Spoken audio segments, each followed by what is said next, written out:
Okay, guys, we're still live on CJMarsRadio.com. Cynthia, you can stay as long as you want. And Cisco, I know you want to stay all night long, right?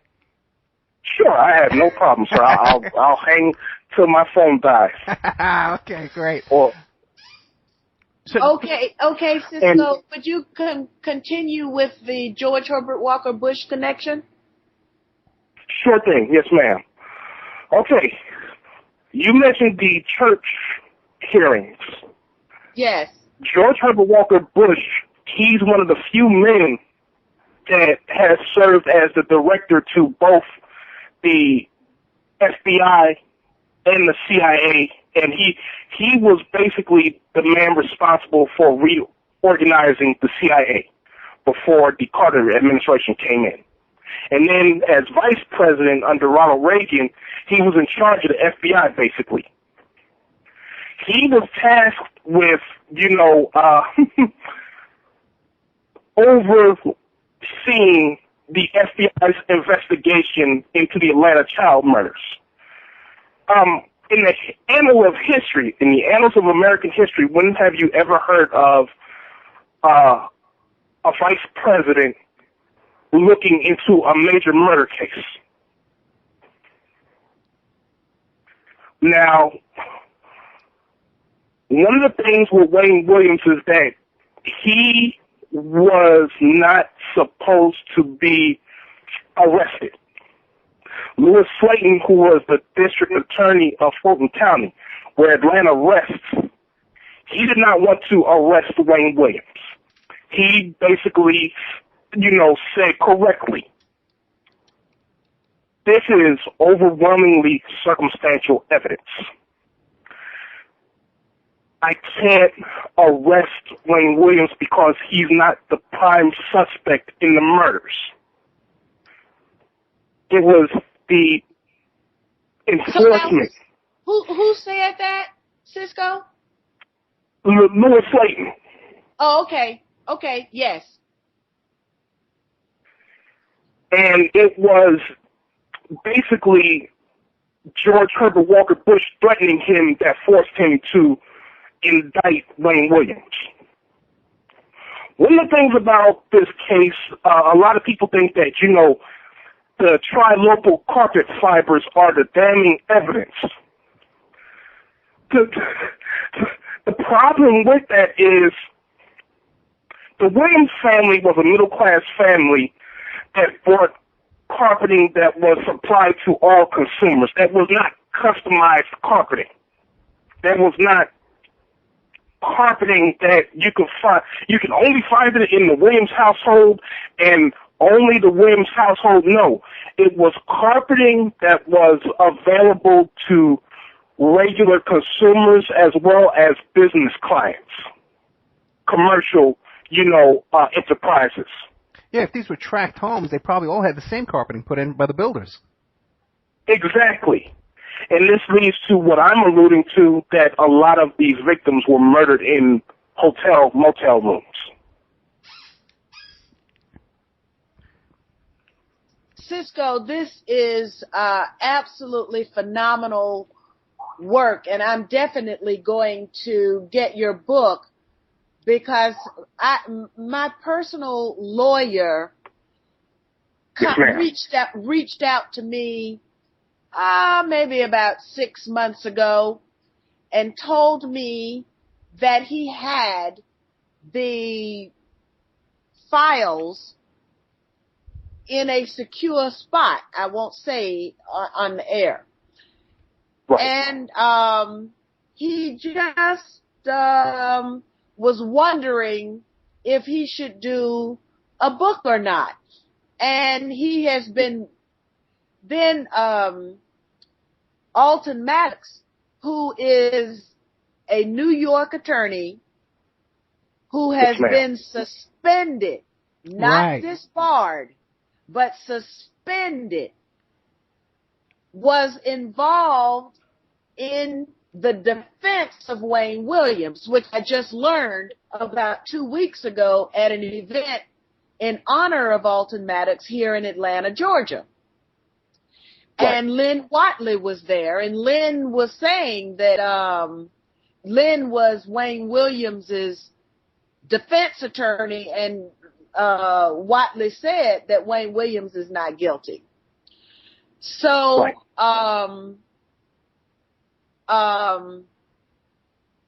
this all is extremely interesting because, Ed, at the time, I was very young when all this was going on, but, and, you know, back and forth in school and that sort of thing, so not really around, but Atlanta was gripped in fear. Sure. I wasn't that young. I was in high school. Okay, so when Cisco says that parents were taking care of they were keeping tabs on their kids, he's right. He's absolutely right. That children were not allowed anywhere, and for this to go on for as long as it did, it had to end with the cover. You know, there was even public discussion that, well, it can't be a white person because then the city will erupt in a race war. Right. So they had to orchestrate who the culprit was going to be. That was all orchestrated, and it was discussed publicly, or at least as far as I can recall, and maybe those discussions were around my dinner table because my dad was knowledgeable about some of these things that you're talking about tonight. But to take it away from, I'd love to hear you say if there's anything more about George Herbert Walker Bush in a connection, because I've been doing this targeted assassination work and working with people who are interested in that decade of the 60s, which happens to coincide with, you know, that level of influence, you know, in Washington, D.C. as well. But anyway, over and above that, I wanted to ask you if you're familiar with the testimony of Sibel Edmonds when you're talking about the creation of these dossiers, whether they're real or fabricated, or whether they're coerced or enticed. Sibel Edmonds talked about how at least one female member of Congress, whom I know very well, I've spoken to her about this matter, participated in a lesbian prostitute, and she's a mother, a grandmother, a wife, and in order to keep her quiet, then it was revealed to her that, well, you know, while you were doing your thing, there were cameras rolling the whole time. So, you know, she came in to the Congress really on fire. She was gangbusters, and then all of a sudden she stops, you know, and people begin to wonder why. Sibel Edmonds made a testimony where she exposed all of this. Sibel Edmonds, the translator who was working for the FBI and overheard telephone conversations.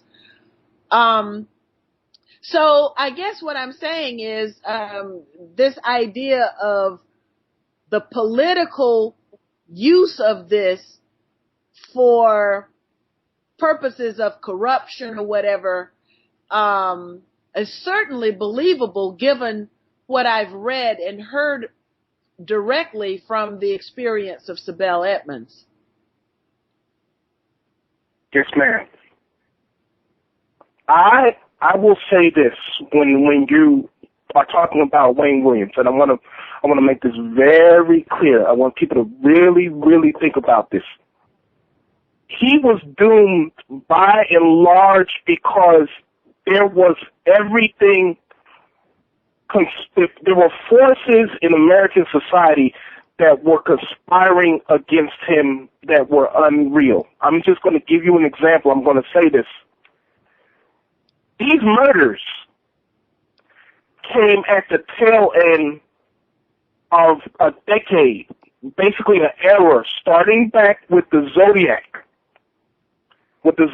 killer in the Bay Area, where you had some of the most infamous serial killers, mass murderers strike. When the Reagan administration comes into office, what better way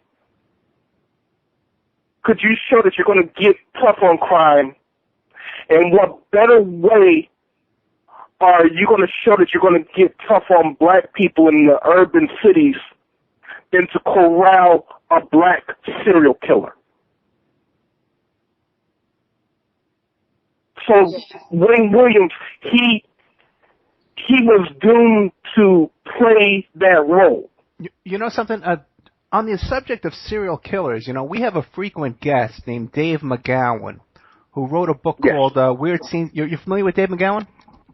Yes, I am. He wrote Program to Kill. Program to Kill. Right. Now, I had him on. He says, Ed, there used to be all these serial killers. Then they had these big cartoonish names, the Night Stalker, the Son of Sam, the Freeway Killer, the Hillside Strangler.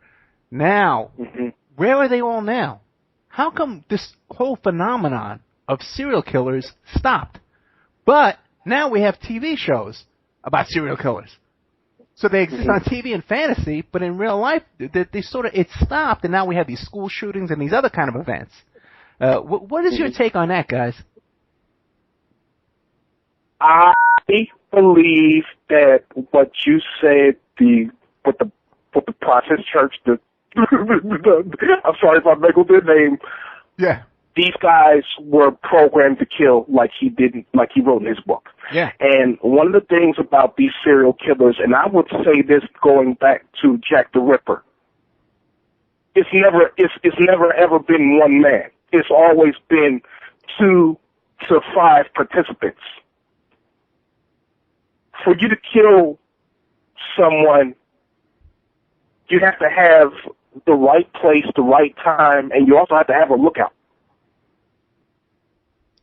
You also have to, make sure that you are absolutely free and clear to murder someone undiscovered. So there's always been, 2 or more participants in these murders. That's interesting because even today in these school shootings and these shootings you always hear about, the first reports always have, there were 2 shooters, there were 3 shooters, they're looking for the other guy. But at the end, it always ends up with one dead guy, and that's it. Yes, sir. Story ends there. The investigation ends there. But getting back to what you were saying before, Cynthia McKinney, my other guest, Jim Rothstein, Detective Jim Rothstein, who investigated the Son of Sam murders and also arrested Frank Sturgis. Fascinating guy. And he talks all the time about how the compromise, how they compromise politicians through blackmail, and it's always involving sex with little kids. Mm-hmm. Well, I want to state for the record right now. Oh, no. that is nowhere in so if anything happens to me, I want you to know it's a setup, honey. Well, God bless you, Cynthia. We got you in prayer. We're keeping you covered. And you have to trouble, call me up, come running down and help you up if you ever get in trouble. Okay. Okay. Yeah, you've been nothing but golden, and people know the deal with you. You've been an honorable person, from the very beginning.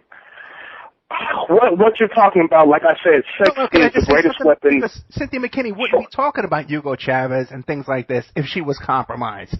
Okay, so we know they got no dirt on you. That's true. Yeah. That's true. Or Libya and Gaddafi. That's true. That's true. Mm-hmm. That's right. You'd shut up and be quiet. You'd just be quiet. Cisco, did you get a chance to talk to my friend Jocelyn? Because she's from Atlanta as well, with that stocking strangler case. Carlton Gary with he's in South Carolina. I haven't talked to her yet, but I promise you I will. Okay, I can actually bring her on right now if you want. Sure. Okay, yes, but the thing is, I think she's the one who told me about those homes that you were telling me about those addresses, and one of those addresses was used by NAMBLA. That was their mailing address.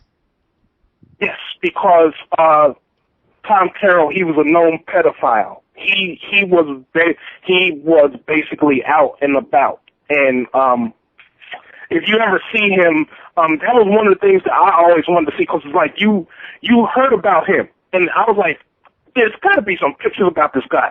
And then when I got the video. The video is available on YouTube, ABC, the Atlanta Child Murders ABC News Report. And when you see him, you're like, you can't be serious. He looks like the old guy in the Fat Albert cartoons who lived in the junkyard. But that's who the kids went to. You know what? We're having so many problems with Skype. I'm not going to bring in Jocelyn. I don't want to risk losing the connection to everybody and having them to reconnect. I think we have a good enough group here now. If you give me her information, I can try and bring her in. You know what? What happens is when you try and bring people in, I could try if you want. But if I lose you guys, I'm going to call you all back in 1 second, okay? Sure. You got it, sir. Yeah, I love you, man. Okay. Oops.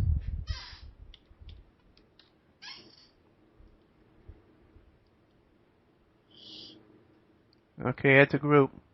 Oh, hey, I think I did it. Great. Yay. Yeah, because we've had a lot of technical problems. You have no idea. My show with John B. Wills, we did like 10 hours Monday and 10 hours Tuesday. Jocelyn, how are you? Okay. You're on with former Congresswoman and former presidential candidate Cynthia McKinney. You're on with Cindy Jean-Pierre, the owner of CJMarsRadio.com, and my producer, Cisco Love Street, a fascinating guy with a lot of information, and you. Okay, sounds Pleasure like a to meet full you, house. man. And we're live on the radio, by the way. Now, were you the one that was telling me about this address in Atlanta that was being used by NAMBLA, that was connected to Wayne Williams?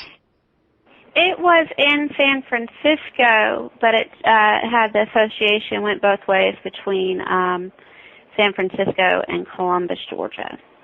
Okay, well, get into that, because what's his name? Cisco Love Street was telling us about a connection to Zodiac and all of this. So what do you got, Jocelyn? Well, in 1980, there was a man who had been a suspect in a murder, and another man was accused of that crime. And going back and looking at that case, I believed in his innocence because the man that was the other suspect had left a photograph at the crime scene that pretty much gave him away, because his employee stole it from his employee, so it shouldn't have been at the crime scene. And then in 1992, we had a school superintendent who was murdered, and they accused a young black boy by the name of Kareem Lane for being responsible for his murder. No evidence, no fingerprints, nothing, just this knife left at the crime scene that they claimed was a hunting knife. In fact, it's not. It's a ritual knife.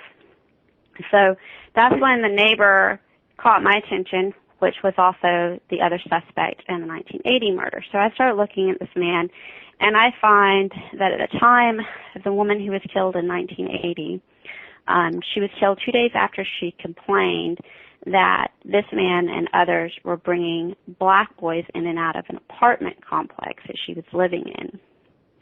So that kind of piqued my curiosity as well. And there's just a lot of ties that this man also had when he was living in San Francisco in the late 60s and 70s. And this man was a practitioner of what is known as a Hermetic Order of the Golden Dawn. A Hermetic Order of the Golden Dawn. So there's some occult ties there.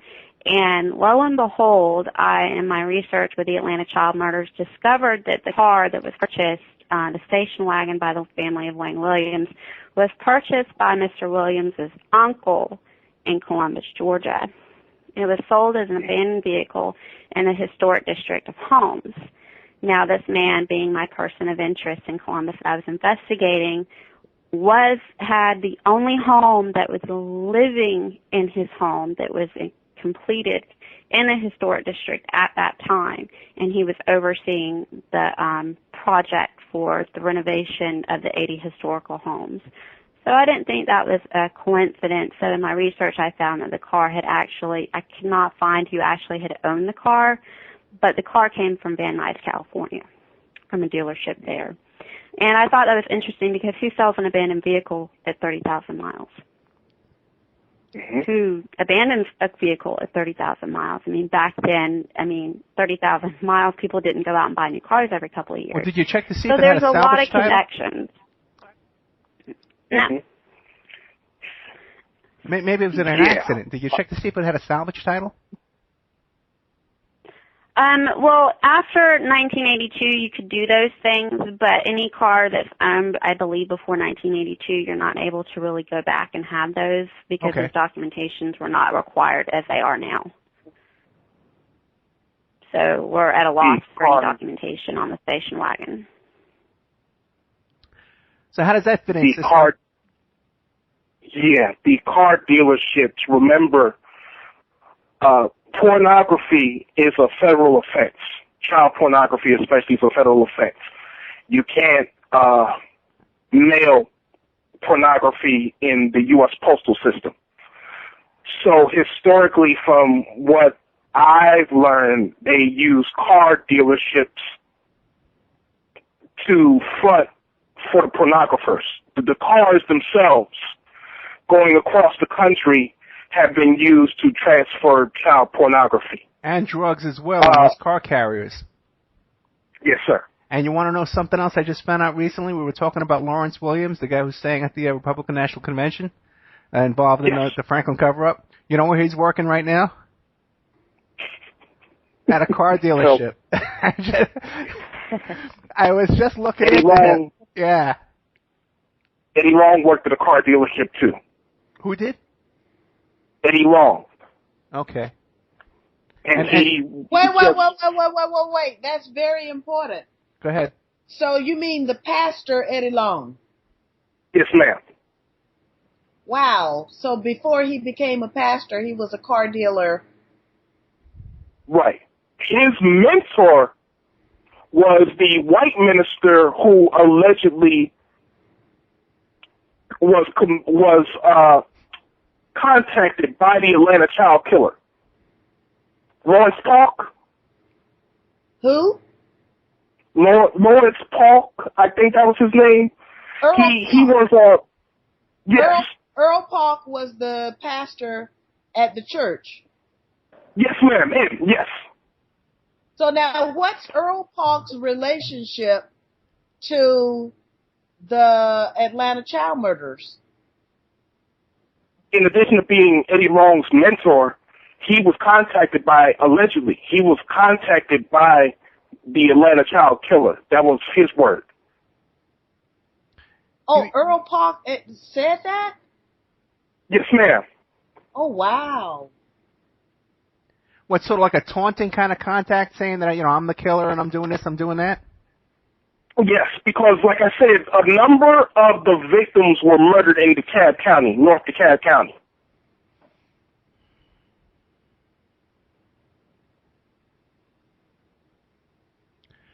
So the participants, the core participants, the prime movers, they were some guys that lived in DeKalb County. That was, back then, you had predominantly white people who lived in metro Atlanta. With suburbanization, they were primarily residing in DeKalb County. So, that's why I said the people who killed these minors, who killed a lot of these victims, they were men who these victims never suspected as being killers. Yes. Well, I know that my PO, the two men that I have as persons of interest that I'm looking into have extreme high class ties to Columbus, Georgia. Even though they were occult practitioners, they were very well protected. Even though they were named as suspects, even in the stalking stranglings in Columbus, Georgia, which, if you look at the timeline, stopped right before the Atlanta child murders began. And they didn't arrest Carlton Gary for those crimes until 1983. So my persons of interest were also questioned in those investigations. And 14 pages from the apartment complex manager's statement from the last little woman that was killed in 1980, 14 pages were missing from that woman's statement. And they also interviewed this one man's wife, and she said although she knew he was gay, she thought he would change. She was married to him from 1970 until a week before the little old woman was killed. He kicked her out, and she said that he would disappear for days at a time. She did not know where he was going. They interviewed one of his employees, and his employee said that he was claiming to be going to Atlanta to buy fabric, and he thought that it was odd because the fabric that he was ordering from, or getting fabrics from, was from a mail order catalog in his office. So where was... Yeah. Ma'am, the entire state of Georgia... I'm sorry, I just wanted to say this. The occult knife that was left at the murder of school superintendent Jim Burns had 3 unidentified biological DNA samples that have never been tested. So why is the district attorney ignoring that in Columbus as far as pursuing it should be common sense that if you have this many DNAs or, blood types on the knife, you have more victims somewhere. That's logical. Man. So, I mean, obviously there's more to that being left behind at that crime scene that's never been pursued, in my opinion. Ma'am, a lot of the so-called Southern gentlemen are gay. It's not just Atlanta, it's the entire state. Savannah, Columbus, Atlanta, Dalton, you name it, all points around Augusta. The power elite of Georgia is comprised of a lot of gay men. A number of, you would think they're so-called hardcore white supremacists. They're actually gay men, and they have sex with black boys, black transvestites, all the time. Oh, I believe it. I mean, we still have men coming in and out of the Atlanta airport coming here as a child trafficking hub. Yes, ma'am. To this day here in Atlanta, there's a huge problem with people not understanding that we have an epidemic here in Atlanta with child exploiting children. I mean, people are coming in and out of that airport all day long, taking a few hours. They're doing whatever they want to do with children, and they get back on a plane and they're sitting at their dinner table in their upscale house somewhere else in the country, unbeknownst to their friends, relatives, and wives, what they were doing just a few hours ago. Yeah, the hotel, the airport hotels, those little tiny hotels that are around the airport are notorious swinger hubs and group sex hubs where people go for this kind of activity. That's right. Been historic. One of the things with Atlanta, and geography plays a part in the child murders, the big thing about Atlanta, unlike a lot of other metropolitan areas, is that by the time 1970 rolled around, Atlanta emerged as the biggest city in such a wide radius, from Washington, D.C. to Miami, Florida. Atlanta's already the cultural primary capital of the Southeast. And you're talking about in a 6-state region: Georgia, North Carolina, South Carolina, Florida, Alabama, Tennessee. Atlanta is the biggest city for all of the citizens of those states. So it's like when they think of, I'm going to go make it in a big city, you have a lot of people that come to Atlanta. And then, it's often overlooked, but Atlanta was the only southeastern hub at the time that had major league sports. The NFL, Major League Baseball, the NBA, and for a brief time, the NHL. And don't you know, forget gay men. CNN came out of Atlanta. Yes, sir. And one of the reasons why CNN came out of Atlanta, Ted Turner was able to pull it off. He was covering. It made its debut covering these murders. Oh, really? That's the one thing about this case that I want people to realize. This was the first case that was like nationally covered because the media got its ducks in a row.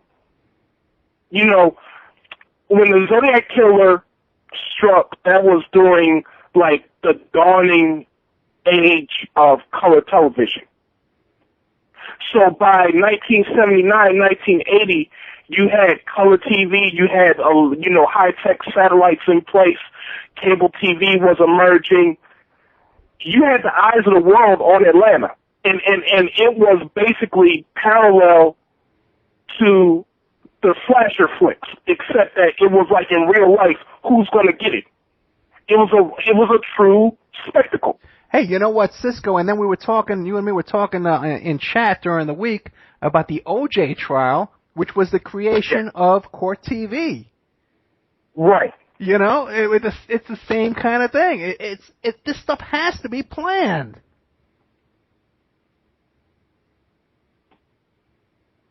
Well, if I could say one thing, for me, if the Atlanta child murders were about occult practices, where would that come from? What would be the purpose of an occult doing this with these children?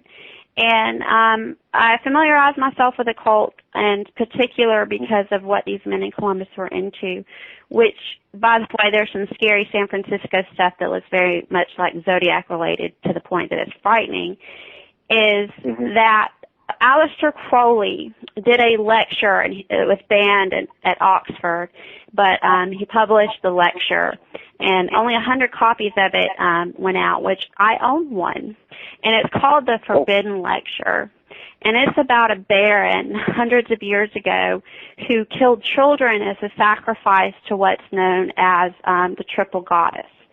And there is a statue in Columbus that was in this man's garden of a triple goddess. Now, the triple goddess is Isis, Hesit, and Artemis. It's depicting all three in one. And I found that significant, that these children, some of them were found in the same way that these children hundreds of years ago were purported to have been killed by this man. Kept, fed, taken care of, then did what he did during the sacrifice and either disposed of them in woods or they were burned. Now, I'm not saying all the children were found this way, but I do find it significant enough to give that pause to say, here's a man with a triple goddess in his garden. You've got him practicing things that go back to the practice of Aleister Crowley. Aleister Crowley's talking about this man who's killing these children as a sacrifice to a triple goddess.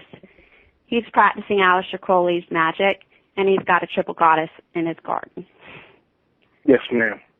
That's akin to the upside-down triangle. To kill a boy, a prepubescent boy, that's covering the basis. And yes. Oh, and there's one more thing. I'm sorry. About that triangle, this man was, I found in a background check of him, and you can even go to Endless. You don't have to type in a city, state, nothing. You type in the name Boo-Rock, A-Y-G. It pulls up this man in Columbus, Georgia. Decipher that name. First decipher and decryption that comes back for that is I-N, which stands for the I in the triangle. Yes, ma'am. Yeah, I'm not surprised at all. And let me ask Cynthia McKinney. Now, you've been to Washington, you've been in Congress. Have you experienced like Satanism, or like Satan worshipers and practitioners in the high levels of government? And I was so naive when I was in Washington. That's right. You were the youngest congresswoman ever, weren't you? I was young, but I went up to Washington to do my job. Right. And so I was completely oblivious to so many things that were happening around me. It was only after I went back the second time that I began to understand, with quotation marks around the understand, what my environment was. And even then, things were going on, things reached a deeper depth than I ever even imagined. So,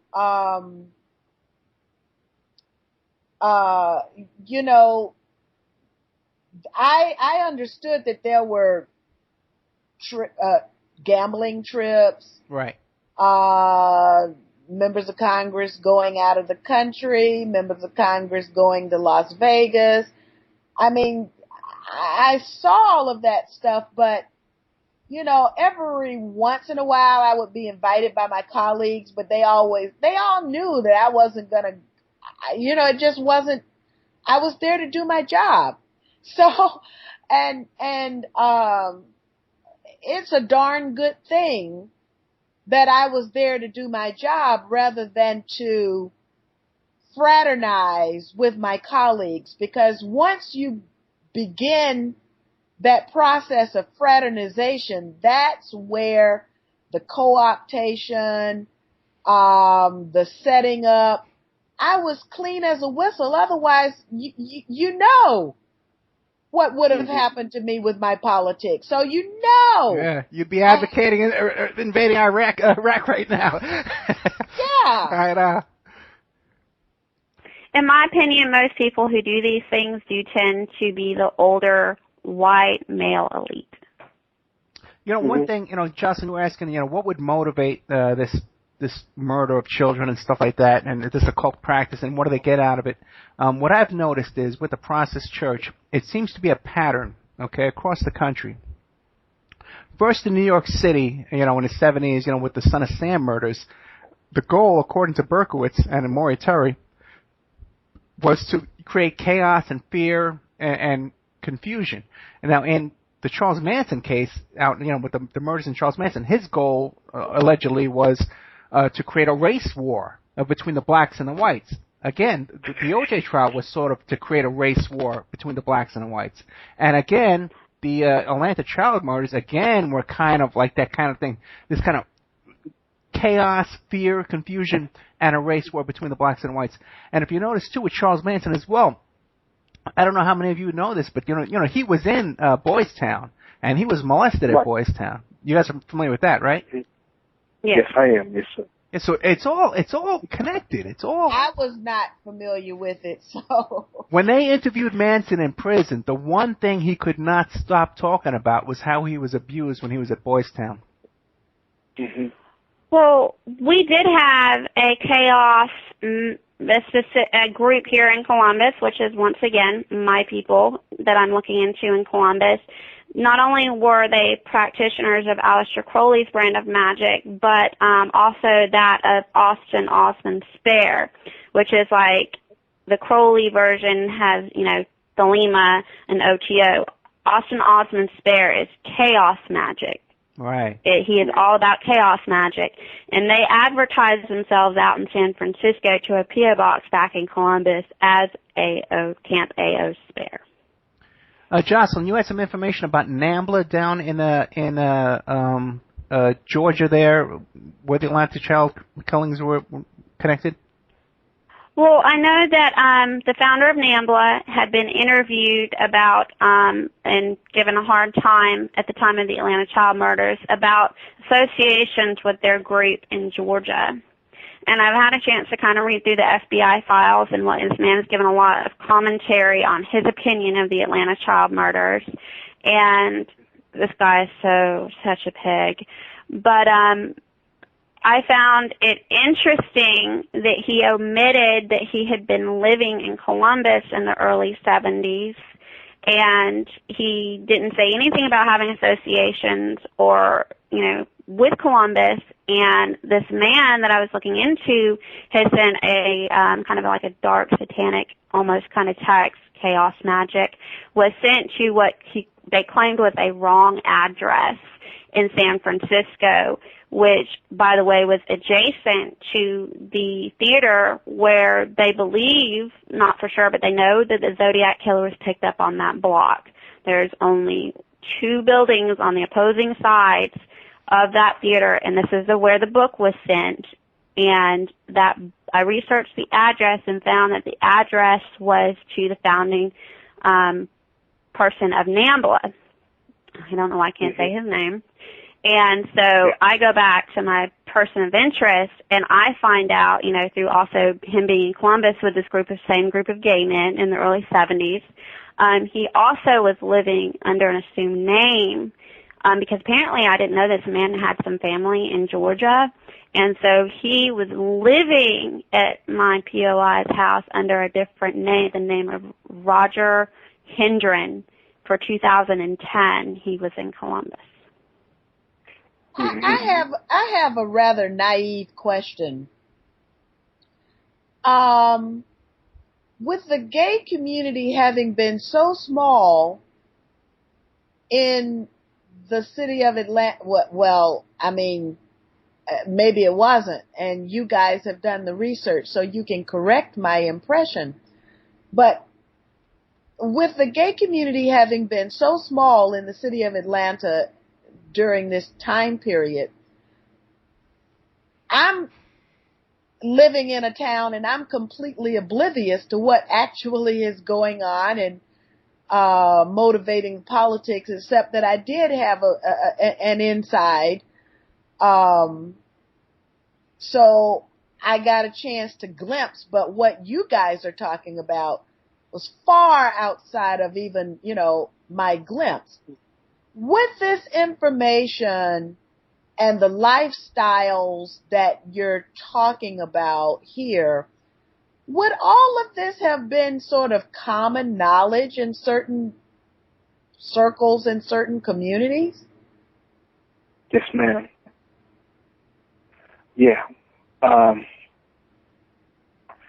The people who pull off these murders, they're well-to-do, and it's a joke. They look down on people, and, you know, we're trained in society.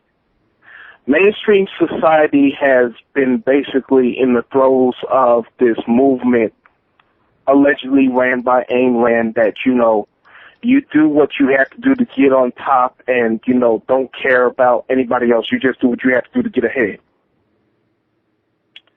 And there's a lot of social economic politics with that.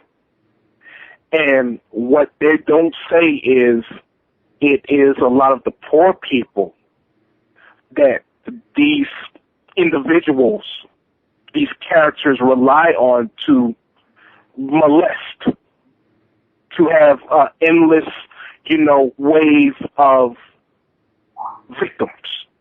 That's why you had the case in Pennsylvania. It's not just State College where Jerry Sandusky is. It's like that whole state from Pittsburgh to Philadelphia. Ray Ricard, he's not the only one that is missing and presumed murdered. There were several other, like, district attorneys that went missing or were murdered in Pennsylvania. These people are well-to-do. They are isolated. They're basically, you know, not the Indian caste system, but they're the untouchables of Western civilization. Many of them, they'll flow through the raindrops, and, you know, they just get off by having an endless wave of poor victims to molest. They relied on, you know, the so-called bad old days when you had housing projects, because those were the boys, girls that would fulfill their sexual needs. And in the here and yes, ma'am. No, go ahead. I was just going to say, yeah, I'm not surprised. where you have Georgia, okay, and Atlanta as the nexus of Georgia, that's the hall of power for the Southeast. So Atlanta, New York City, Connecticut, San Francisco, Los Angeles, Chicago, where you have these big cities, you will find these people because they live for power. So, that's why you have, those certain sects in the Bay Area. That's why you had, Berkowitz. That's why you have what? That's why you have those certain sects in the Bay Area. Oh, okay.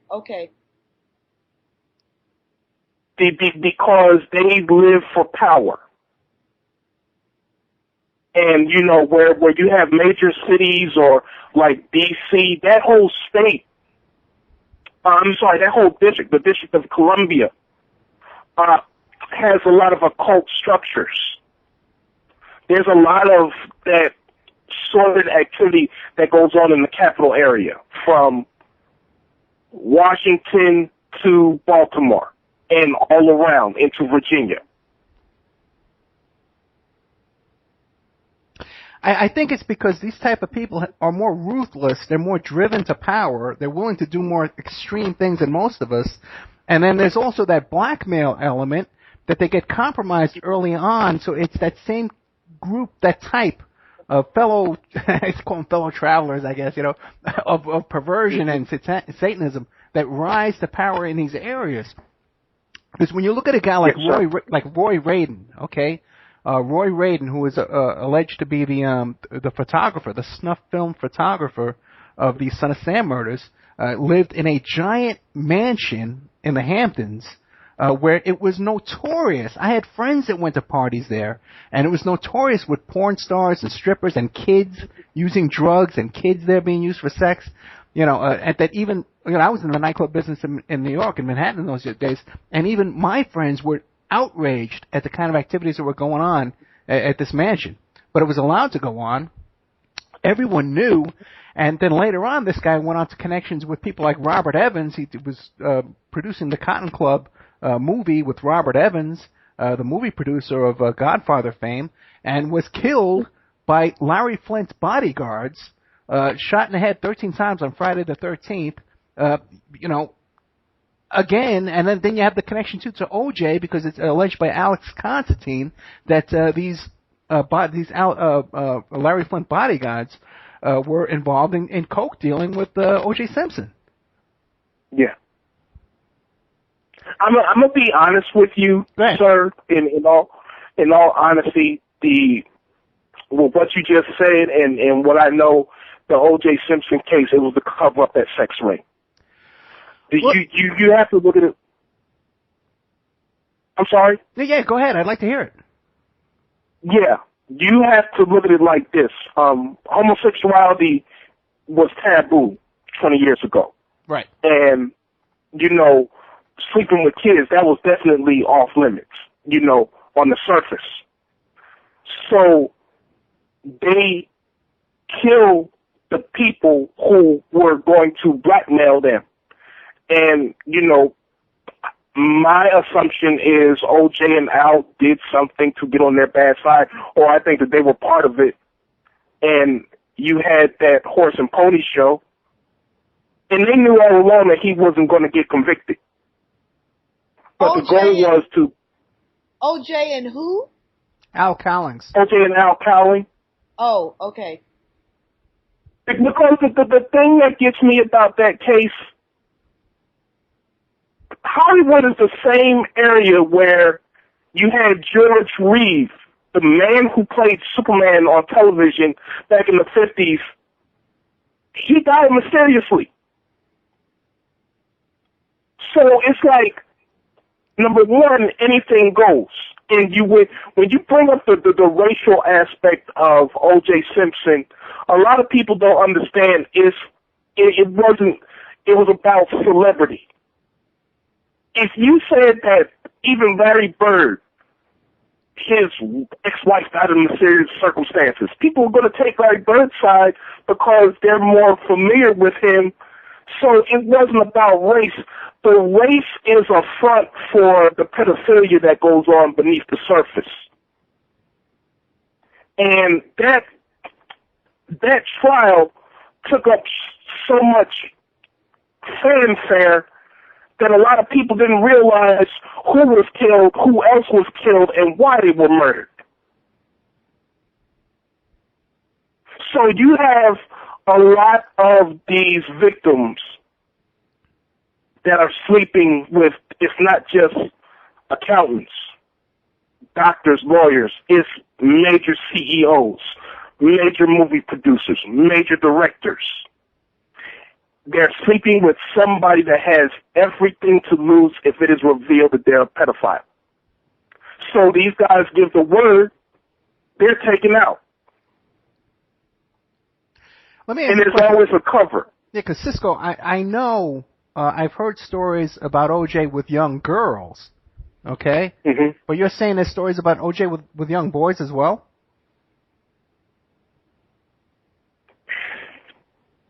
Or Al Collins? Until I get further evidence, but that is been alleged. I'll say this, from my research, a number of guys who are into very young girls, they'll gravitate to boys. And vice versa. Because, you know, they're not full men yet. They're not fully grown, so they have a lot of soft, gentle features. And a lot of times, you know, it's anal sex, so they don't care. Did you get a chance to hear my interview last week with Stephen Singular, who wrote the book about Mark Fuhrman? Yes. Okay. Yes, I did. Yeah. Okay. That's some pretty solid information there, don't you think? Yes, it is. Yeah. And here we go again. I'm sorry to say this, but I have to say this. Go ahead. Look, Mark Fuhrman, he has some serious issues as a man when you are obsessed with, you know, inflicting major damage, bloodletting of a male. That's like with Trayvon Martin. George Zimmerman is gay. This has nothing to do. That's why he has so many issues beating up his girlfriends. This is that, you know, he was fixated on Trayvon Martin for some reason, and they cover it up by, oh, it's this black guy. Look, I'm telling you, as a full-grown man, as just an American citizen, a lot of these men who you think that, oh, they're big guys and they're keeping these darkies in check, a lot of these white men, they're gay. That's why I said, you know, you have these hardcore white supremacists, they love to have sex with black men. And you're thinking, you know, wait a minute, there's some contradiction here that my mind can't process this, but it's about power. That was a big part of slavery, you know, and that's you have this push to have. That's why you have these black athletes that they're coming out as gay, because a lot of these guys with black males from the time they were children. You have one of the differences between a lot of black physiques and the average white physique, a lot of times, not all the times, but a lot of times, is that you have with a lot of black Americans, you have people who have shorter torsos and longer limbs. And you'll actually have black women that they can be as gentle, as feminine as any other woman. and they'll have big hands. So it's easy for a lot of black men to be transvestites. That's what they actually were singing about in songs of the 60s, 70s, like Lou Reed when he did Walk on the Wild Side.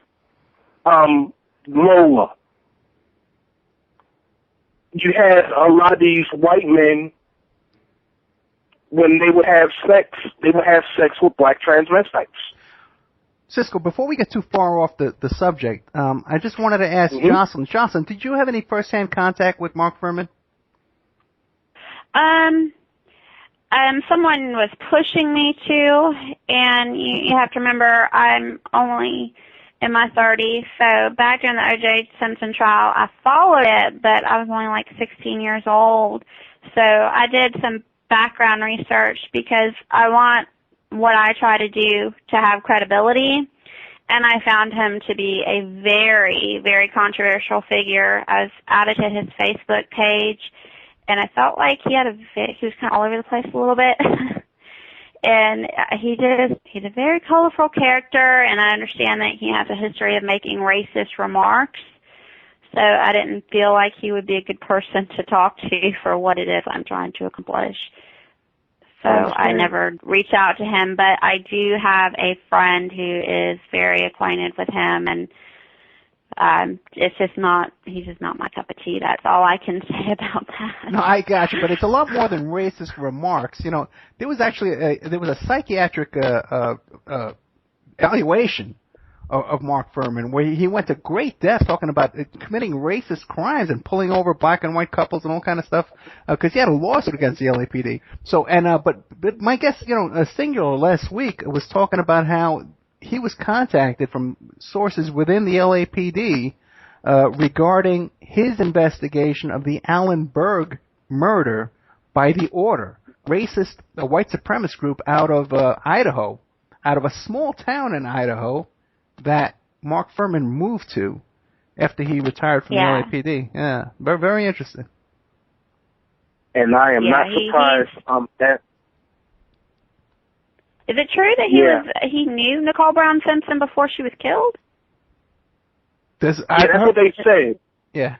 Yes, sir. I've heard that. I mean, he does seem to have a very big infatuation with her, and I mean, if he's racist, and I mean, this is a woman who is married to a black man. Yes, ma'am. So I thought that was a big conflict of interest. Yeah, with him being on the LAPD. Sources, if you notice, that was never brought up at the trial either. Because the trial, like you said, Cisco, was a show trial. It was a circus. It was all for a show. It was a script. Right. What this reminds me of is a situation that has developed and is unfolding down here in Georgia with the case of Leonard Rowe, who is a black concert promoter who represented the last of the black concert promoters in their association, who eventually through trust-like behavior were all put out of business. Leonard Rowe is now in prison because he tried back against these huge Hollywood executives, William Morris, Creative Artists Agency, and his case is strikingly similar to the case of Marcus Washington. And if the members of your audience put Marcus Washington into their search engines, and I always use Startpage because they don't collect IP addresses, so that would be startpage.com. What you will find are these kinds of stories about weird sex and,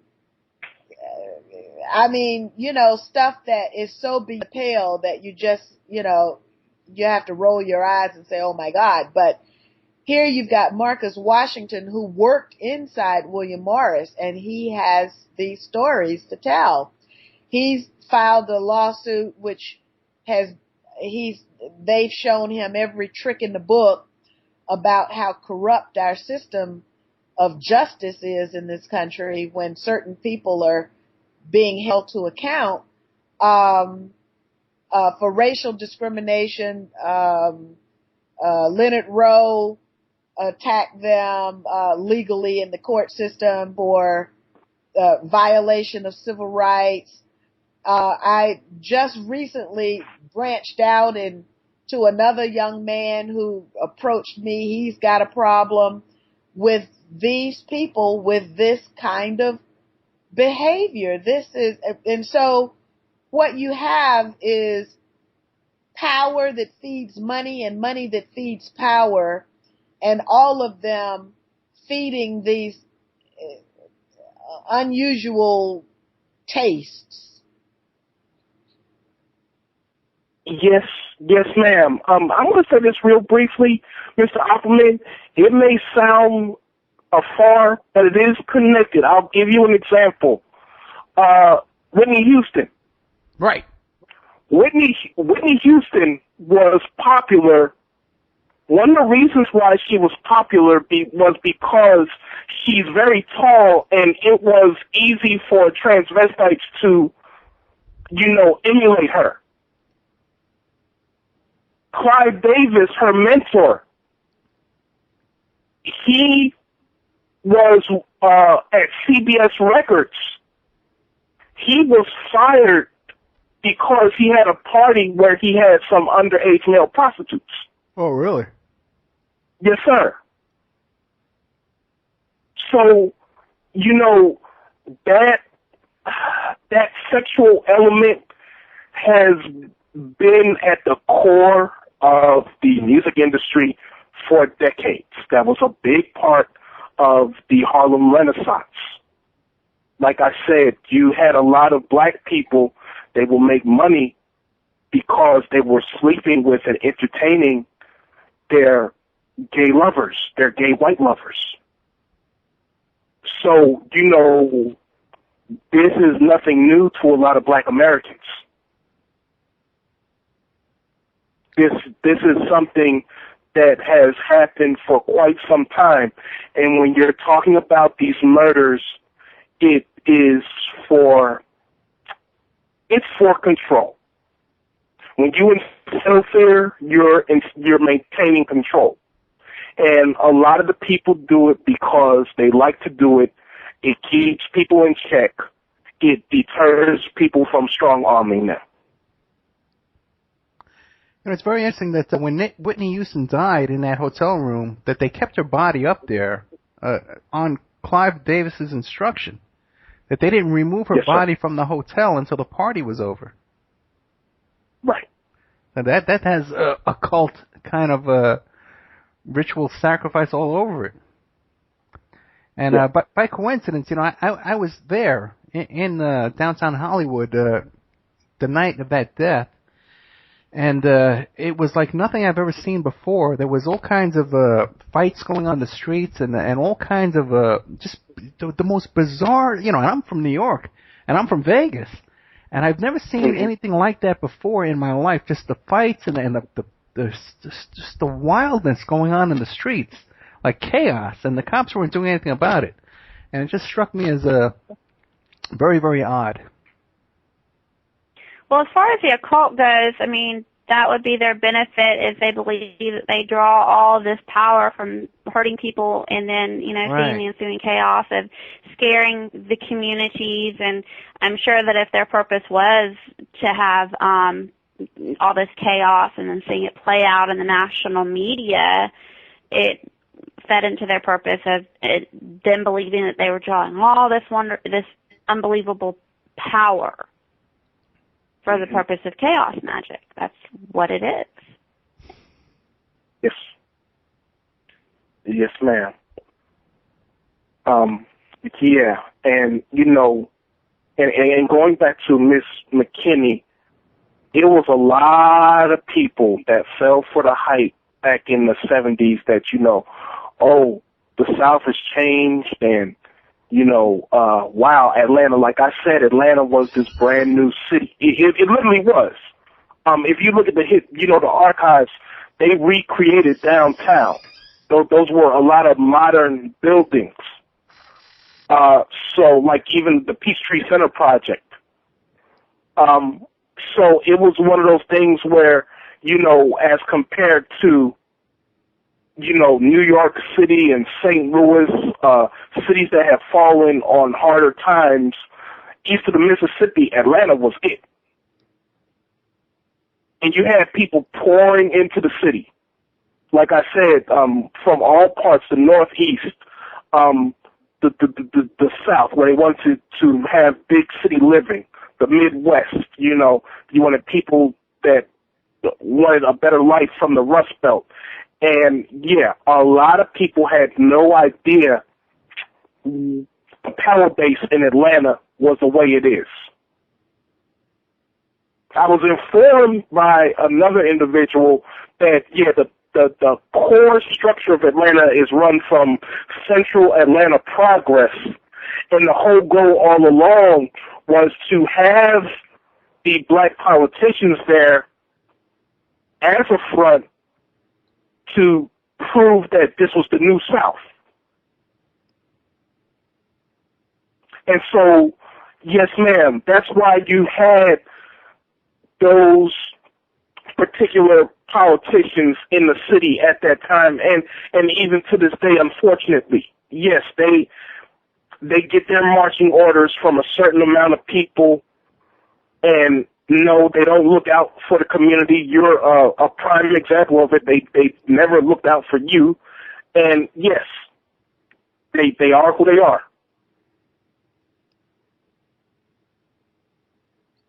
Boy, I tell you, I've got a whole lot of questions. I have a whole lot of questions because if you have this kind of behavior and this kind of criminality and this kind of covering up, then you've got this kind of impunity. Yeah. And when you have impunity, that's when things go absolutely haywire for average, ordinary folks who are law-abiding. Right. And so if our political class, if this is our political class, our entertainment class, if this is what we have, then there's something even more rotten going on than I would ever have anticipated. Mm-hmm. And it's organized. Mm-hmm. Well, Cynthia, are you just finding this out tonight? I'm finding out a lot of this, yeah. Okay, because I know. I do what I do. Yeah. But I mean, I've never had it. Well, the Hollywood thing, I've recently gotten into that just because I've become personally involved with people who have personal knowledge. Right. Well, one of the big movers and shakers of Atlanta around this time was the pornographer Michael Davis. Michael Davis, he was basically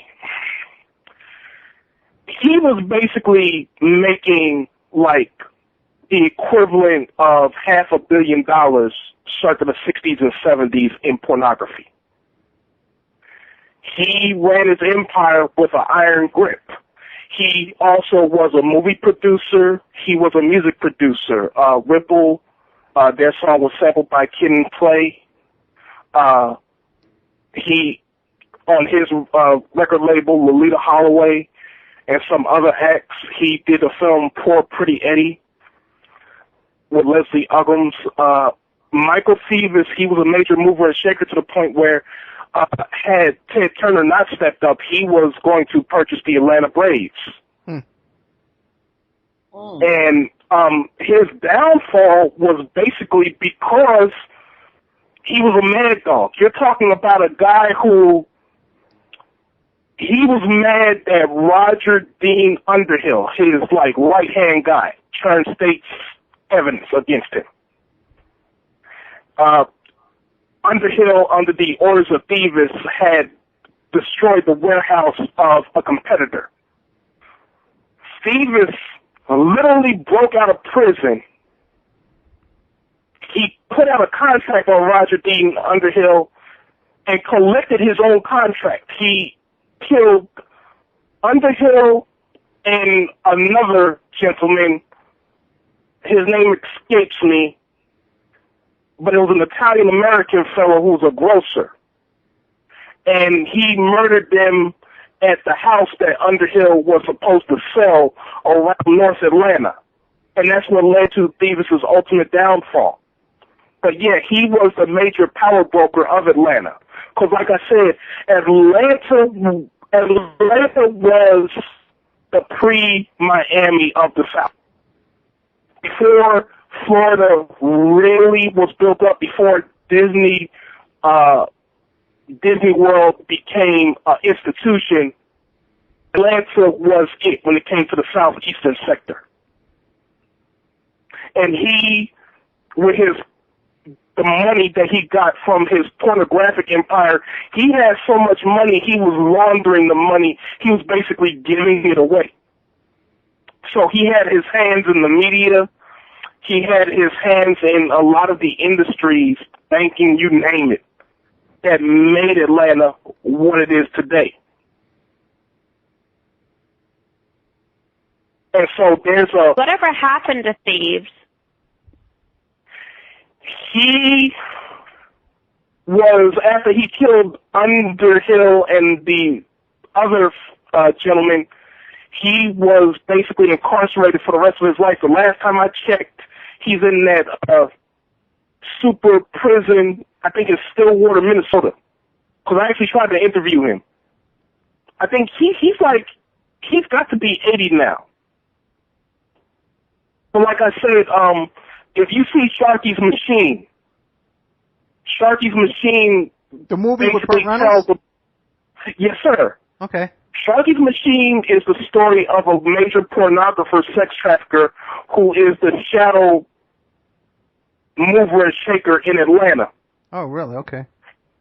Right. And those two brothers, you know, one was portrayed, I can't believe I'm forgetting these people's names, but, you know, get that way when you get older. Yeah. The two brothers, the Score brothers, Billy Score and his brother, those characters are loose composites of Michael Davis.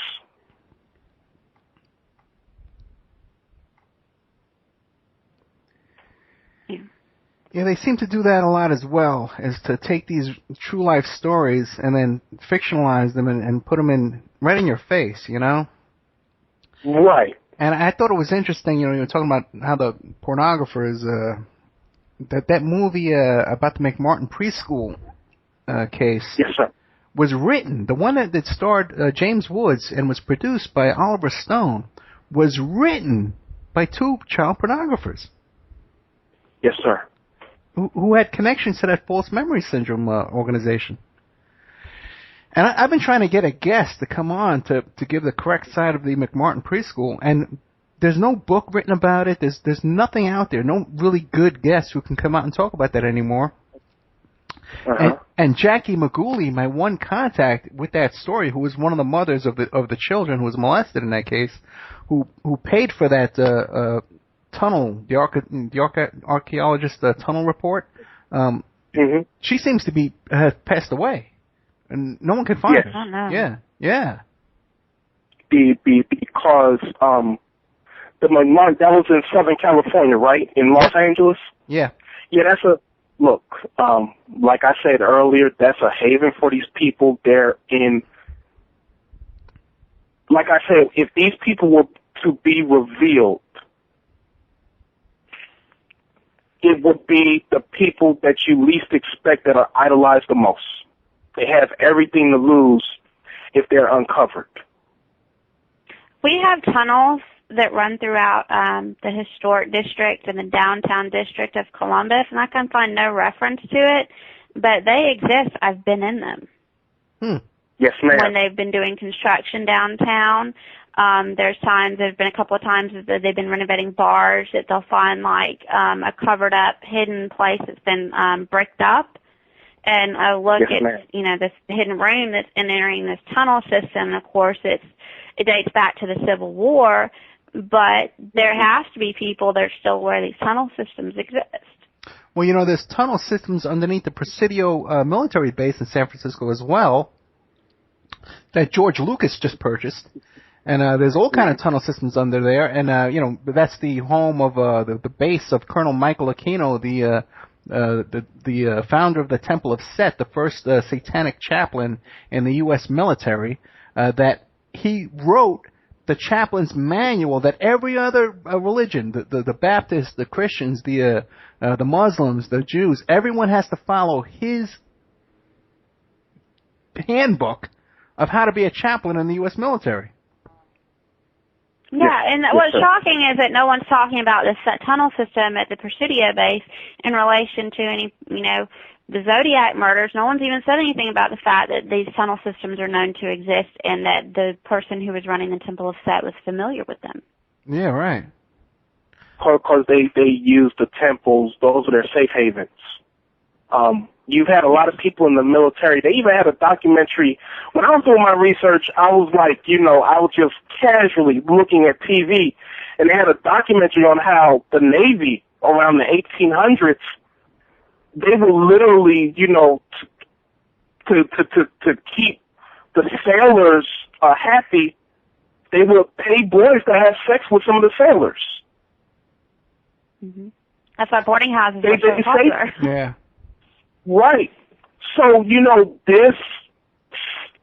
it's not a subculture. It's more of like a clandestine culture. Yeah, it's institutionalized. It's an institution. Exactly. Where they create these foster homes and these boys' homes and stuff like that all over, like Boys Town, and it's not by accident. It's all by design. Yes, sir.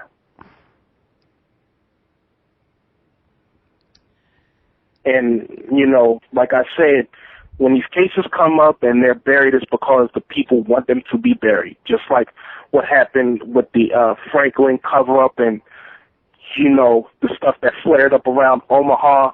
Those children, they were sleeping with the publisher, the grocery magnate. Right. Yes. So, because look, when you're talking about underground sex, there's money to be made in those tapes.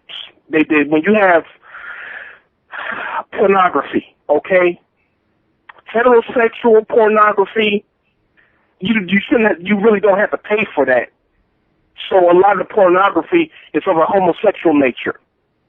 And when you're talking about men with boys, that's forbidden on one hand, but it goes back to pederasty, so that's where a lot of the money is at the most.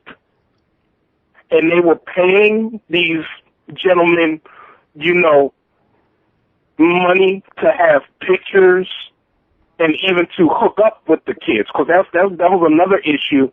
You have had guys who they see pictures and they're like, I want to visit this boy. I want to see him. So the procurers, they go back, find the kid, they get a hotel room, the guy has sex with this kid.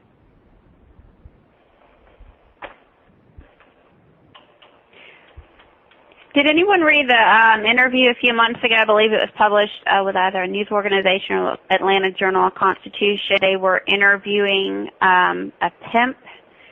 Of course, they kept him anonymous, but he was talking about trafficking children and about how their biggest season for it is when there's conventions and big games in Atlanta. Yes, and yes, that ma'am. they could go from pulling, they're still pulling like, several $1,000s a week, but when there's something big with the convention or games in town, something that rivals like the Super Bowl, they said that they could pull $100,000 in a week. Yes, exactly. Exactly. Yeah, So, yeah. I'm familiar with some organizations. I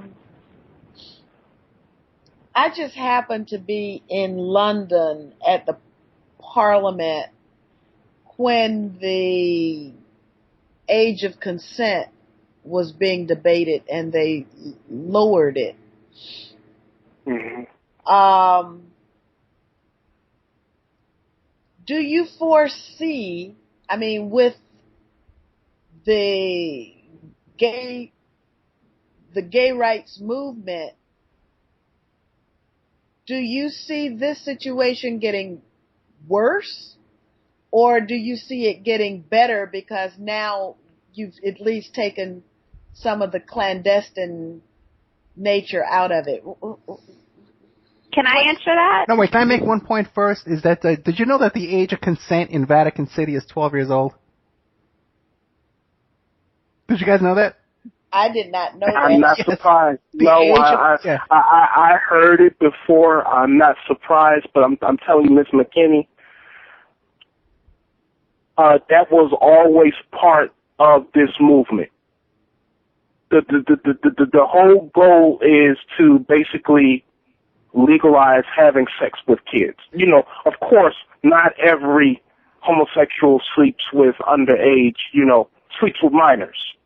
But these people are, covering that, you're persecuting them, and in reality, that's their whole goal, to sleep with minors. You know what? In New York City, at the Gay Pride Parade, when NAMBLA marches, they're cheered by everyone. As the NAMBLA contingent comes through the Gay Pride Parade in New York City, they're resoundingly cheered.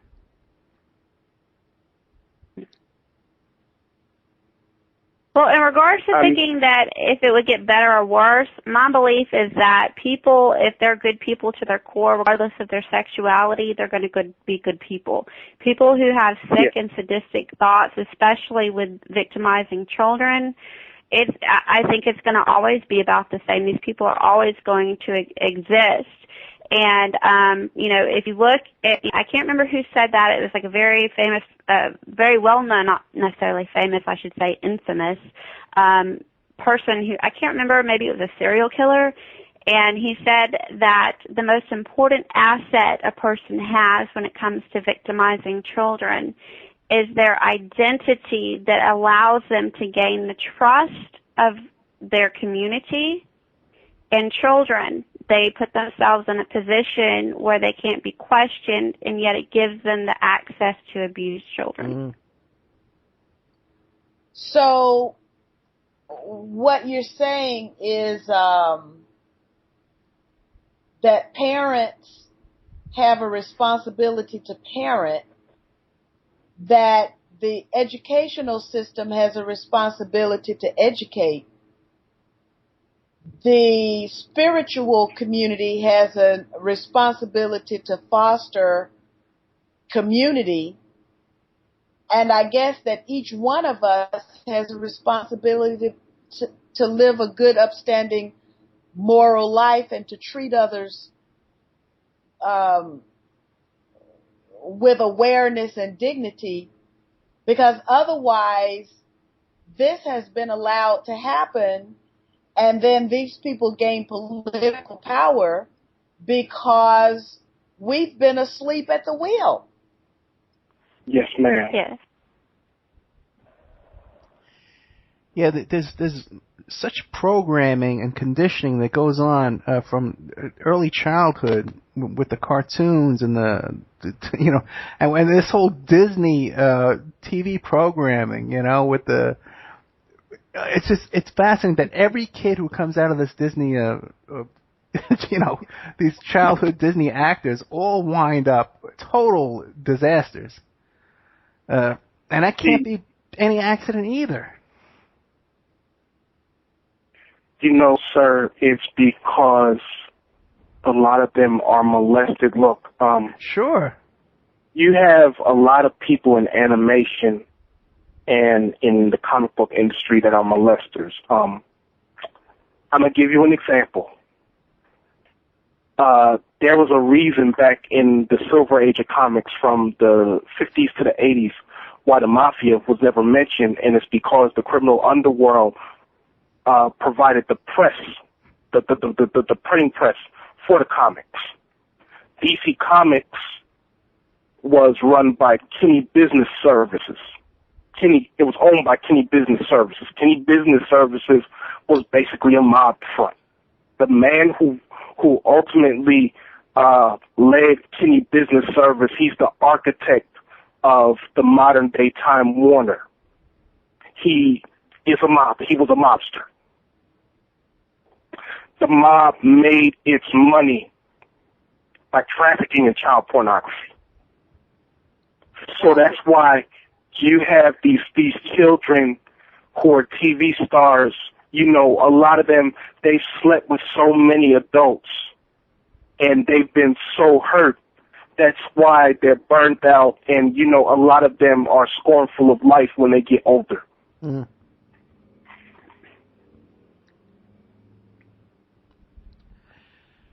But it seems like a lot of these Disney stars, too, it's that occult aspect as well, you know?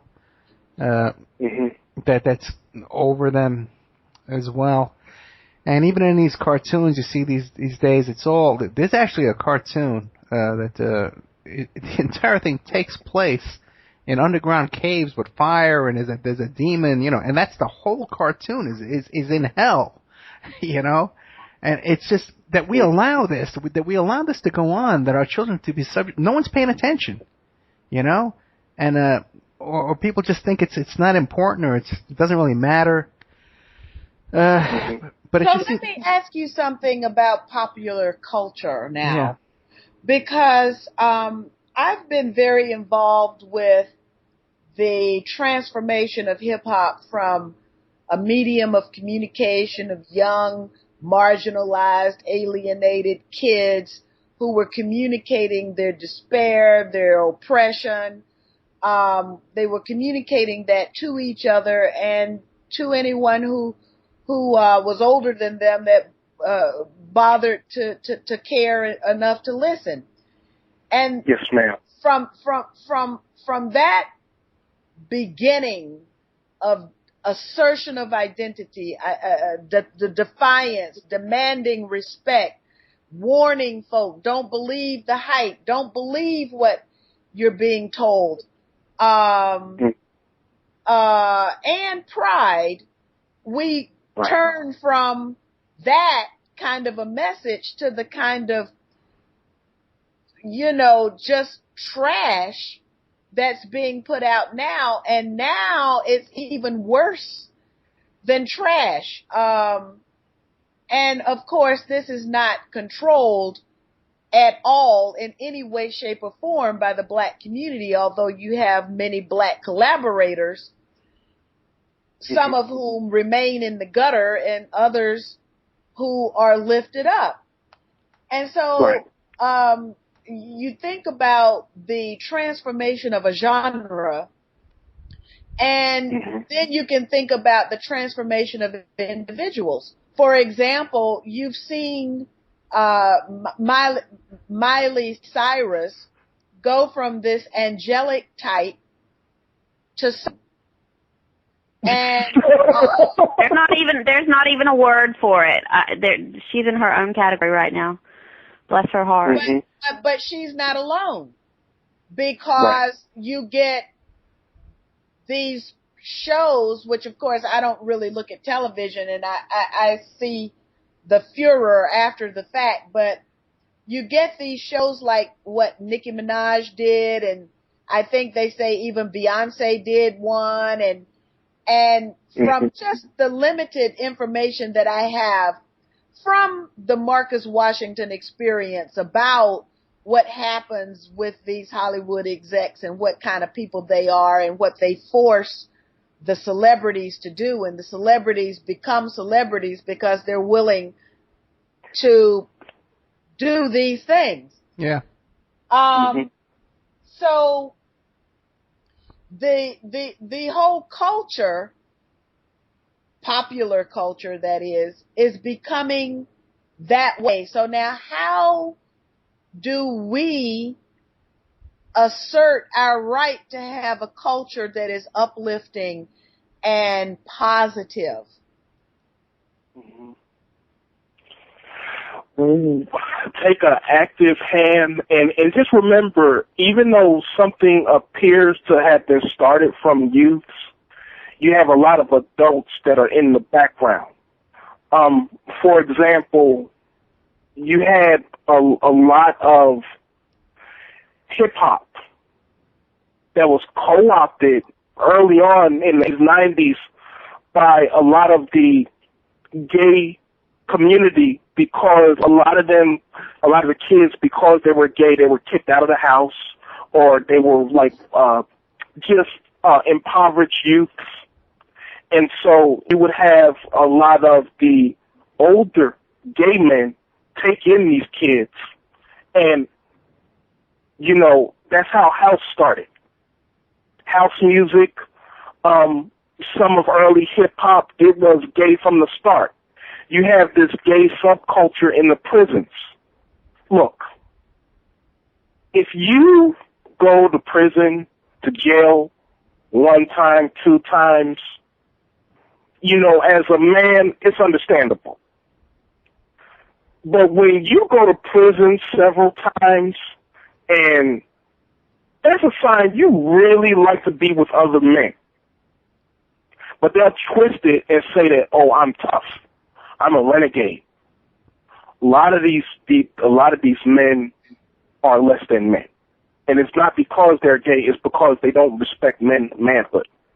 So, you know, it's a bad conspiracy of bad actors. You have this crowd that has been in hip-hop. That's why you have a lot of the hip-hop artists who are so-called undercover brothers. They're getting with a lot of the mafiosi. Well, you know, who have always been... Because you got a guy like Jay-Z, you know, who is openly promoting Illuminati and the all-seeing eye and pyramids and stuff like that. And a lot of the current hip-hop or rap artists are all promoting that agenda, you know. I grew up in the same building as Africa Bambaataa from the Sugar Hill Gang and from the what was it, the Soul Sonic Force, yeah. Yeah, okay, right. Yeah, I grew up with him, you know. Right. And it was a whole different game back in those days. Right. But as Cynthia was saying before, how do we combat this, okay? Now, I'm a student of Che Guevara, and I've studied the handbook of guerrilla warfare that he wrote. And one of the things he said to do is that we need to ambush the enemy. We need to ambush the enemy, capture their weapons, and use their weapons then against them in the next offensive. And the way I see it now is that the weapons of our enemy right now is the media and the control over the media. So what I'm trying to do now in my own little nonviolent way is to create this radio show and expand on that and use this as a base to grow and attack our oppressors right now. And that's the only thing that I can see, because I don't see any other way to overcome this, because it's all programming, mind control, commercials. Well, can I say this? Sure. Going back to what Miss McKinney was saying. And also, I believe that Chris Rock said it best. He said, you know, rap, it was a political statement. It was a movement. It was the black community having something to say. And it was. It really was. And now it's, you know, to the windows, to the walls, and it's just horrible lyrics to write about women. But you know what? They rush the dance floor when it starts playing, and you're like, wow. You know? It's kind of hard to wife a woman out of that bunch. But, you know, I think in a way, you know, it started looking back at the history of hip-hop and, you know, with my generation and being in my 30s is, for me, it's kind of started with Dr. Dre. It's kind of a time where it wasn't so political anymore, and it's, you know, the Colt 45s and, you know, driving through Compton and, you know, gang rivalry, and it kind of glorified it, and it made a lot of money. And, you know, there's a machine behind, you know, you're looking at MTV, you're looking at, you know, these music empires that started in basements, and all of a sudden there's these huge conglomerations of, you know, studios and, you know, music companies, and they're merging, and it becomes about making money. You think anybody cares to try to save poor Miley Cyrus? There's a whole machine behind that girl, and I don't care what she does to herself. They're making money. But now that they've become these huge empires and conglomerates, it is such a big machine that, you know, really I think I don't even know how to come back from that. I'm a mother of a teenage daughter now, and I see the things that they have to contend with in their generation that we didn't have. I'm so glad that Facebook didn't exist when I was a teenager, heaven forbid. But, you know, Kim Kardashian, you have this, you know, the sexualizing of women, and that really hurts me because I feel like, you know, also as a community, my daughter went missing a few months ago. She had some problems, and she got a Maddie's call. And I'm seeing all these children missing in my community. I see a lot of, Hispanic children missing, black children missing. And I'm like, well, why was my child special? Because she was a white girl from Dunwoody. That was my take on it. I mean, I'm glad that they did. And that really meant a lot to me that my community stood behind me, but at the same time, I live in Dunwoody, and it was just like I kind of had to look at it from a different perspective, that, I felt like there is something missing that, within our communities and our children. I feel like these media companies, what they're putting out here with these children, it's like, how do you compete with that? How do you come back from that? Because it's become so big. Technology, cell phones, you've got a lot to compete with as a parent. We're disconnected from our neighbors. We don't know each other. You don't have the community programs. You don't have kids out in the neighborhood playing basketball. And, you've got kids that are young and impressionable listening to a lot of this rap music that's, very degrading to women. Well, yeah, you know what? You gotta put your foot down. Yeah, you gotta put your foot down. You can't let the kids play those stupid video games, and you can't let them listen to this crap music and watch this BS cartoons. My kid's 13 years old. She has her own radio show. She plays basketball. She creates things. She's an artist. Thank God, man. My kid. I got nothing to worry about my kid. She's so good. And I owe it to our faith in God. Our faith in Jesus. And that basis that we have in our life. But also too not letting her get involved in the video games and all that crap and the cartoons and the Disney Channel even. That's all garbage, man. And it's programming and it's mind control. But we can do that as parents, as individuals with our own children, but how do we reach out and give that to children with our own community that may not get that from their parents? Maybe they're in foster care, maybe their parents have issues. How do we connect as a society? Yeah, the system is designed to destroy the family. If you're in family court, you know that it's designed to destroy families and to cause disruption and cause chaos in families. Again, it's that chaos. It's about money now. It's about money now. You've been through the court system. I've been through the family court system. They did nothing for me but take my money. Yeah. And this is who you go to on Wounded Knee. Please help me give my children the best that I can give them. This is why I'm here, because we can't work it out for whatever reason. And, you go there and they take your money. They make it worse. They drag you out through this whole process. And, your children are going through this process too. They're not oblivious to it. You try to protect them. And at the end of the day, you're no better off. You're worse off. And they've done nothing but take your money. Yeah. Because they refer you to their friends or custody evaluators and real estate evaluators and taking classes and all kind of stuff. They're all friends with each other. They're all getting kickbacks, and it's a and they have the same legal procedures that you would have in a criminal, like the legal proceedings and civil cases are have the same movement as if you were like in a murder case. You got to go through discovery processes. You got to do this. You got to do that, and then maybe you'll have a jury trial in your divorce in Georgia. It's like, this is not right for families. I do wish that they would create a different process and a whole other level instead of going through a superior court process for families and civil cases. They should come up with another system that would work for families. Of divorce, and with this theory that, okay, fine, we're going to have a divorce and the father's going to see the kids 1 weekend, out of the year, or 2 weekends out of the month. This all came out of the feminist movement of the 70s, which was paid for and funded by the Rockefellers. They're not our friends. These people, and Gloria Steinem and these people all came out of the CIA. This is all common knowledge now. This is what I'm saying. And hopefully we're going to bring some guests on in the future that can really get into these topics. But go ahead, brother. No, it boils down to this. You have people on the very top. They are raised in this culture that says there are too many people on the planet. How do you thin the herd? They don't care about culture. They don't care about nourishment. They don't care about, the needs of the many outweighing the needs of the few. They're just interested in commoditizing humanity.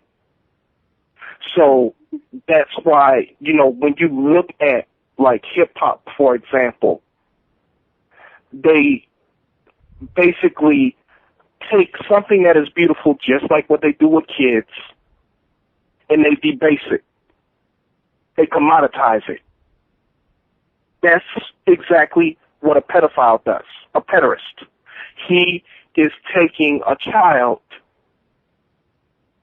and demeaning that child to a point where the child is only good for having sex. And I'll gladly pay for the sex. It's fun. But at the end of the day, I don't want to have anything to do with him or her. Okay, but... Then when they get to a certain... Are you aware of trauma-based mind control, where they create the trauma in these children because it's part of a mind control process on these kids, that it causes them to disassociate. And it's in every Disney movie, too, if you notice. At the beginning of every Disney movie, they kill the mother. And everyone's sitting in Bambi, right? They kill Bambi's mother. We're all in shock. We're traumatized. And then the hypnosis starts coming in. They bring that little slowly, well, this is how life should be, and this is what happiness is, and this is what we need to strive for. And then there's the prince over here, and we're gonna, the princess is gonna be rescued by the prince, and all this stuff. And you see it over and over and over. It's trauma-based mind control, and that's what they're doing to us over and over, and it works. It doesn't work on me. Yeah, I know. Something, Cynthia, you're right. It doesn't work on some of us, and we're still able to see that the way to is a people's revolution, to rise up and resist and fight back and, and overcome. But the average person, Cynthia, looks at you and me and says, oh, look at them. Oh, they're freeloaders. They want everything for free. They want to work and get nothing. Yeah, it's a utopian dream what they want. They don't want social justice. They want a free ride, and yeah,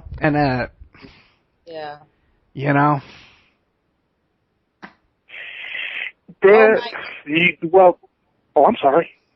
No, go ahead.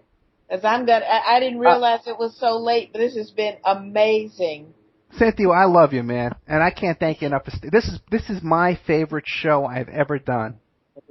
Well, I want to hear the last comment from Cisco and the woman again. Jocelyn.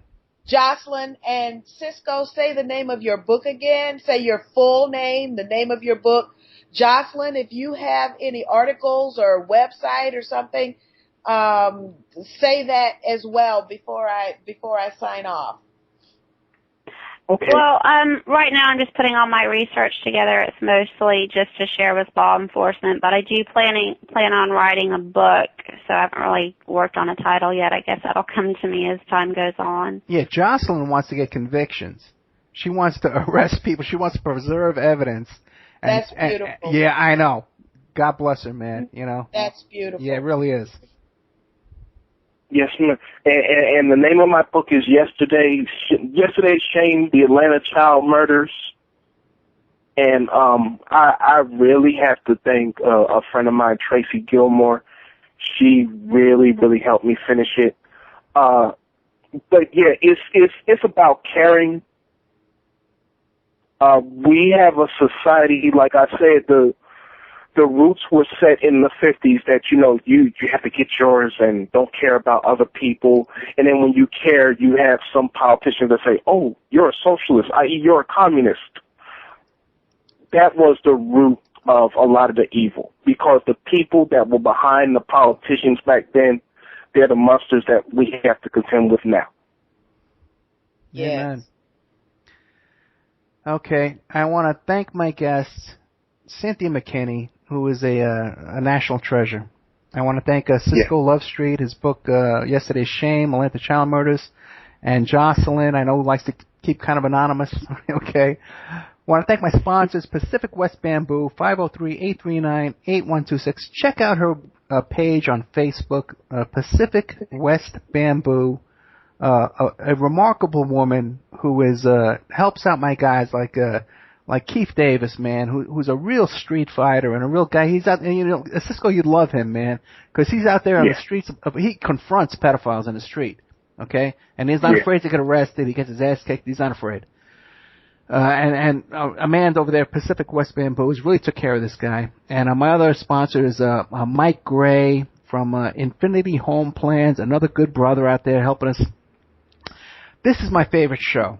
Guys, I love you all, and I can't thank you enough for what you've contributed tonight to the Opperman Report. That's all I can say, man. Thank you, guys. Thank you for having me. Thank you. Thank you. Bye-bye. Good night. Okay, good night, everyone. Good night. Good night.